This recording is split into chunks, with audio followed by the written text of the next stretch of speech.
भद्रक विधानसभा निर्वाचन मंडलीर विभिन्न वार्ड में निर्वाचन प्रचार को जोर करुछि बीजेडी।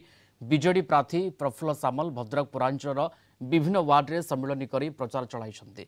प्रफुल्ल सामल सहित जिला सभापति जगन्नाथ स्वाई और स्थानीय काउंसिलर माने जोगदे शह शह संख्यार कर्मी माने सम्मिलन में जोगदे मुख्यमंत्री विकासमूलक कार्य संपर्क में लोक अवगत कराई भोट भिक्षा कर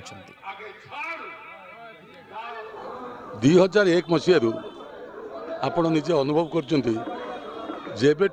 नवीन बाबू क्षमता को आसिले 2000 मसीह प्राथमिक कार्य थिला प्राथमिकता थिला महिला मानक सशक्तिकरण करवा, महिला मानक स्वावलंबी करवा, महिला मानक एक स्वतंत्र परिचय सृष्टि करवा। से मिशन शक्ति गठन करागला एवं मिशन शक्ति माध्यम माँ मैंने आज सशक्तिकरण होती। 24 वर्ष भितर माँ को स्थिति कौन थी अतीत बर्तमान कौन अच्छी आम न कही माँ मैंने निजे उपलब्धि कर आज जेकोसी सभा हो देखुं माँ मान उपस्थान यथेष्ट अच्छी। नवीन पट्टनायक महिला मानी जिते प्रकार उन्नति कार्यक्रम सब कर महिला मैंने कौन सी भी सरकार यह करें आ नवीन बाबू को जगह भी कहीं नहीं पारे ना से विकास ये नवीन बाबू को छड़ा कहीं नहीं पारे ना। नारी मान बहुत प्रकार रही अवदान।